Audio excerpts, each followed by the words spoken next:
కొంచెం ఎక్కువ ఉంది అని ఏమైనా అనిపించిందా చూసాక? కానీ రంగస్థలం ఫ్లేవర్ అని ఏమీ అనిపించలేదండి. ఎందుకంటే రంగస్థలం కమర్షియాలిటీ హైస్ అవన్నీ ఉన్నాయి.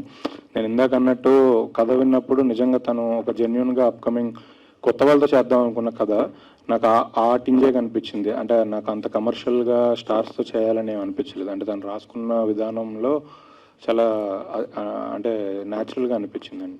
దాని టింజే అనిపించలేదు నాకు. అంటే అది రిస్క్ చేస్తున్నట్టు అనిపించలేదు. ఇప్పుడు లాస్ట్ టైం దుష్యంత్ గారిని అడిగినప్పుడు కూడా క్యాస్ట్ టింట్ ఏమీ లేదు అని అన్నారు. But end of the day ఆ ఫిల్మ్లో ఉందే క్యాష్ పోర్టల్ కనిపిస్తుంది. చెప్పకపోయినా వాడకపోయినా కూడా కొన్ని క్యాష్ సంఘాలు కూడా మిమ్మల్ని ఆల్రెడీ అభినందిస్తున్నాయి కూడా. సో ఇలాంటి ఒక దాంతో వెళ్తున్నప్పుడు, బికాజ్ మీ ప్రీవియస్ 2 ఫిల్మ్స్ అన్నీ కూడా లవ్ స్టోరీ, డిజిటల్ కామెడీ అవన్నీ, బట్ ఇందులో ఎప్పుడైతే క్యాష్ టింట్తో వెళ్తున్నామో కొంచెం రిస్కీ అఫైర్ కదా బేసిక్గా. అంటే ఎవరి మనోభావాలను దెబ్బతినే ఛాన్స్ ఉంటుంది. ఎందుకని ఇంత రిస్క్ చేశారు మీరు? లేదండి, అంటే ఇంటెన్షనల్గా ఫస్ట్ నుంచి ఎవరిని ఇబ్బంది పెట్టకూడదని ఫస్ట్ నరేషన్ చెప్తున్నప్పటి నుంచి మాకు అదే ఉండింది.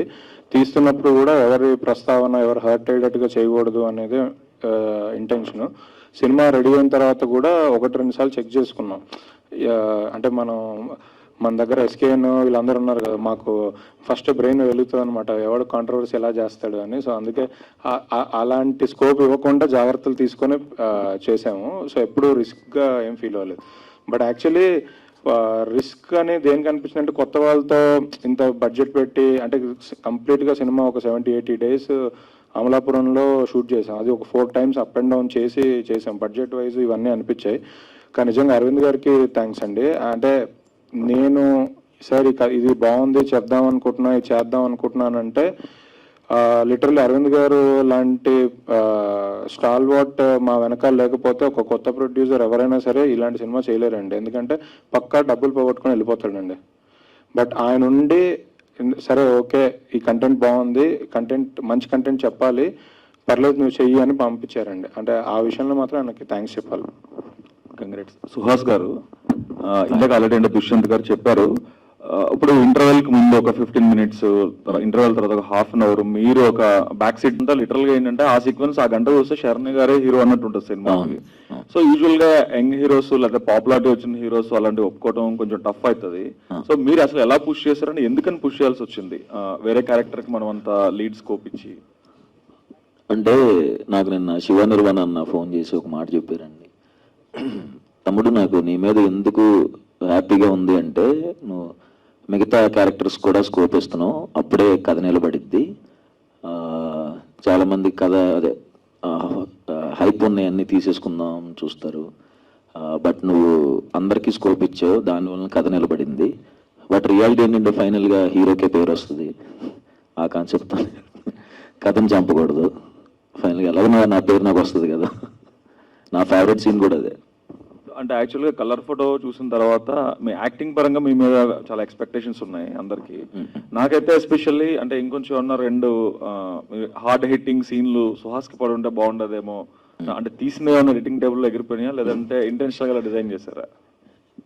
ఉన్నంత వరకు నేను చాలా సాటిస్ఫైడ్ అండి. దానికే చాలా అంటే చాలా కష్టపడి చేసాం. ఎడిట్లో లేసినవి ఉంటాయి కొన్ని, బట్ ఉన్నవి చాలు నాకు. దాని కంగ్రాట్స్ అండి. Thank you. సో దుష్యంత్ గారు, అయితే మూవీలో ఒక వర్గానికి సంబంధించిన కమ్యూనిటీని చాలా క్లియర్గా చూపించారు.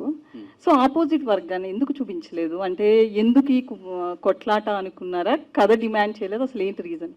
అంటే ఒక వర్గాన్ని చూపించాను అంటే కథల్ని బేస్ చేసుకుని, అంటే కొన్ని ఒరిజినల్ కథలు చూపించినప్పుడు ఆ వర్గాన్ని అలా చూపించాం, కానీ మనం వెర్బల్గా ఎప్పుడు చెప్పలేదండి సినిమాలో. అంటే అవతల వర్గానికి కూడా ఎందుకు తీసుకోవటం అంటే, నేను ముందు నుంచి చెప్పినట్లు ప్రతి కథలో ఒక అప్పర్ క్యాస్ట్ లోయర్ క్యాస్ట్ ఉంటారు, బట్ వాళ్ళని మెన్షన్ చేసి చెప్పాల్సిన అవసరం లేదు సినిమాకి అనేది ఉద్దేశంతో. అంతే.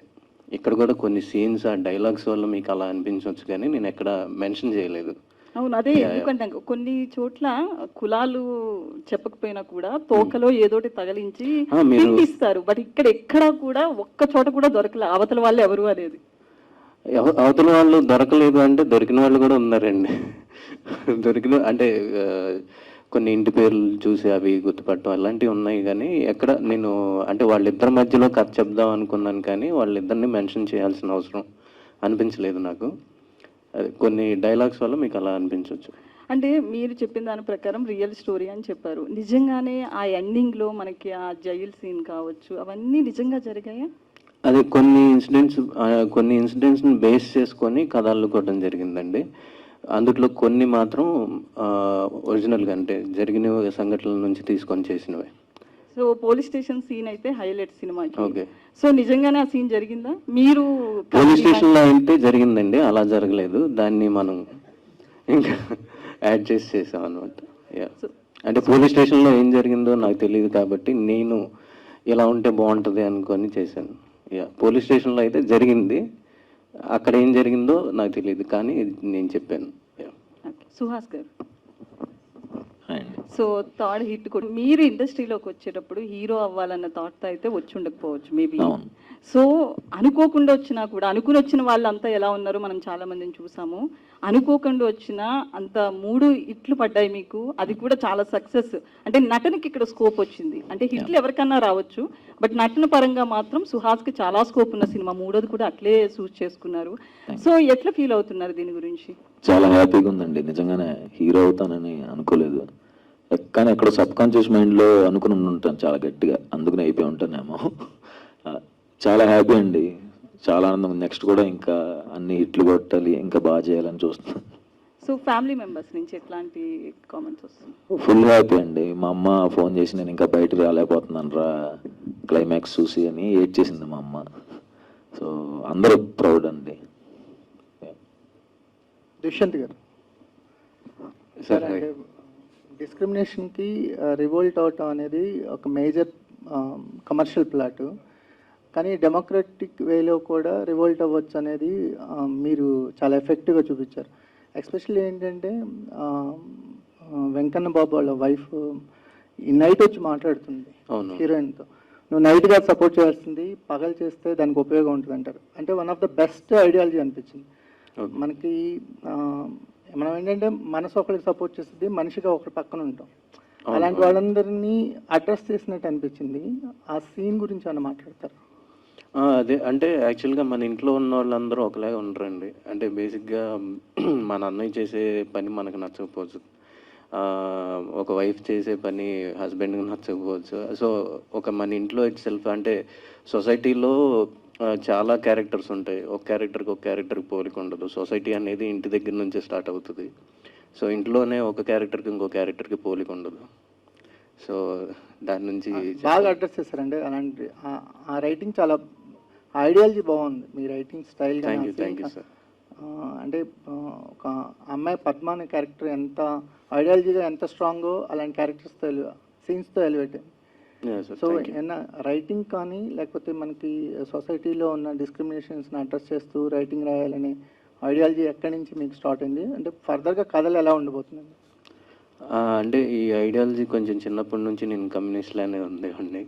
అంటే కమ్యూనిస్ట్ అంటే ఎక్కువ మాట్లాడను కానీ లోపల ఉంటుంది. సో అదే నేను అంటే ఇక్కడికి వచ్చి ఏదో కొత్త కథ రాయాలి, హైదరాబాద్ వచ్చి కొత్త కథ రాయాలి, కొత్త కథల గురించి ఆలోచించాలి అని ఎప్పుడు అనుకోలేదు. నేను పెరిగిన ఊళ్ళో, నేను పెరిగిన ఆ వాతావరణంలో నేను చూసిన కథలని అట్లీస్ట్ వాటిని చూపించాలి చాలా ఎఫెక్టివ్గా అనేది. సో ముందు కూడా అలానే ఉంటాయి సార్. సుహాస్ గారు, అన్న అంటే మీరు చేసే కథలు ఎలాగా అంటే నేల విడిచి సాము చేయని కథలు ఎలాగో చేస్తున్నారు, మీ పక్కన ఉండే కాస్టింగ్ కూడా అలాగే అంటే వాళ్ళకు కూడా అవకాశాన్ని ఇచ్చే విధంగా కాస్టింగ్ ఉంటుంది. అట్ ద సేమ్ టైం వాళ్ళు కూడా ఆ క్యారెక్టర్కి తగ్గట్టు చేస్తున్నారు. అంటే కాంబినేషన్స్ వైజ్ ఎక్కువ వెళ్ళట్లా, కాంబినేషన్స్ వైజ్ వెళ్ళకుండా క్యారెక్టర్స్కి ఎవరు సూట్ అవుతారో వాళ్ళతో వెళ్తున్నారు. ఇది కాన్షియస్గా తీసుకునే డెసిషన్. ఈ అంటే డైరెక్టర్ అంటే మీ తాలూకు కూడా ఉంటుంది కదా? ఏం ఉండదన్న, ఏముండదా? డైరెక్టర్ అనుకోవటమే అన్న. అది చెప్పాను కదా, మళ్ళీ కథ టెస్ట్ పోయే విధంగా ఏమి చేయను అన్న.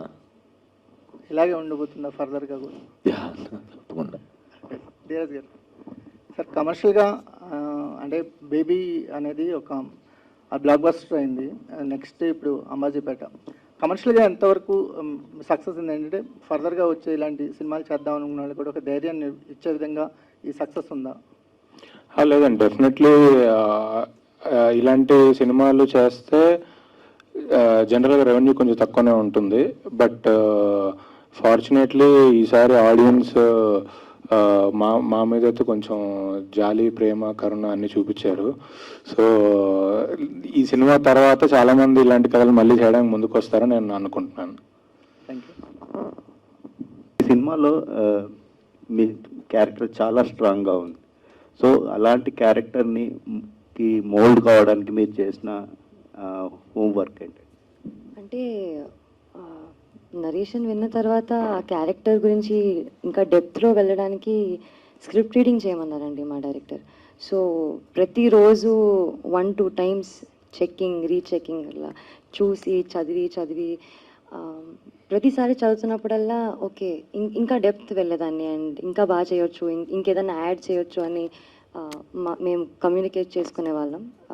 ఇంకెంత గ్రాఫ్ పెంచొచ్చు లక్ష్మి క్యారెక్టర్ది అని. సో అలా అది చాలా హెల్ప్ అయింది. అండ్ మేము వర్క్షాప్ చేస్తున్నప్పుడు కూడా చాలా హెల్ప్ అయింది. అంటే సెట్లో టైం వేస్ట్ చేయకుండా మేము హోంవర్క్ బాగా చేసుకున్నాం. So I think that work. Me real లైఫ్లో కూడా మీరు ఇంత స్ట్రాంగ్గా ఉంటారా? చాలా గట్టిదండి అండి. ఓకే.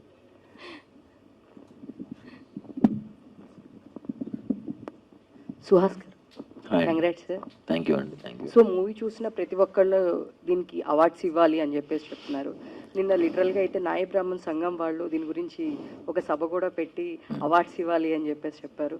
మిమ్మల్ని ఎవరైనా అప్రోచ్ అయ్యారా? ఎలా ఫీల్ అవుతున్నారు?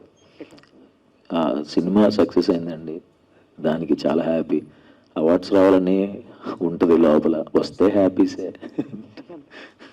సో ధీరజ్ గారు, హలో అండి. Hi sir, congrats. Thank you అండి. సో మీరు అన్నారు అల్లు అరవింద్ గారి సపోర్ట్ ఉంటుంది ఎప్పుడు అని చెప్పేసి. సో మూవీ మీరు ఫస్ట్ ఇట్లా కాన్సెప్ట్ కానీ అనుకున్నప్పుడు సో దీనికి బడ్జెట్ కూడా ఎక్కువ పెట్టామన్నారు. సో ఓన్లీ సుహాస్ గారినే అనుకున్నారా లేదా ఏమైనా చేంజెస్ అనుకున్నారా స్టార్టింగ్ నుంచి? లేదండి, ఫస్ట్ నుంచి సుహాస్ గారే ఉన్నారు. అంటే ఈ కథ నా దగ్గరికి డైరెక్టర్ తీసుకొచ్చే ముందే సుహాస్ అని వాళ్ళిద్దరు అనుకోనే వచ్చిందండి కథ. ఓకే. సో అరవింద్ గారికి చెప్పినప్పుడు మరి బడ్జెట్ ఎక్కువ అవుతుంది, మీరు చెప్పినట్టు 3-4 టైమ్స్ అక్కడ వెళ్ళి చేసి రావడము. సో అప్పుడు ఏమీ భయపడలేదా మీరు? లేదండి, ఆ 3-4 టైమ్స్ వెళ్ళి చేసి రావడం అనేది బెటర్మెంట్ కోసం చేసింది. బట్ అంటే ఫస్ట్ నుంచి కథ చెప్పినప్పుడు ఇది అన్నప్పుడు మీరు చూస్తే రీసెంట్ టైమ్స్లో మా అటెంప్ట్స్ అన్ని నాయిటు కానీ ఇది కానీ మేము జెన్యున్గా కొన్ని కథలు ఎప్పటికీ గుర్తుండిపోయే కథలు చెప్పాలనే ఉద్దేశంతోనే ముందుకు వచ్చామండి, అంతే. సో కమర్షియల్ వేలో అలాంటి సినిమా స్టార్ హీరో సినిమా చేస్తే 10 కోట్లు మిగులుతుంది, 20 కోట్లు మిగులుతుంది అలా ఆలోచించలేదు. బేబీ కూడా మీరు చూస్తే మేము హానెస్ట్గా చెప్దాం అనుకున్న కథే. ఈ క్రెడిట్స్ అన్నీ యాక్చువల్లీ చెప్పాలంటే డైరెక్టర్స్ అండి. ఇదేదో మనం చేస్తే సక్సెస్ అయ్యేది ఏం లేదు. డైరెక్టర్స్ అందరూ వేరు డైరెక్టర్స్, వాళ్ళ క్రెడిట్స్ ఇవన్నీ.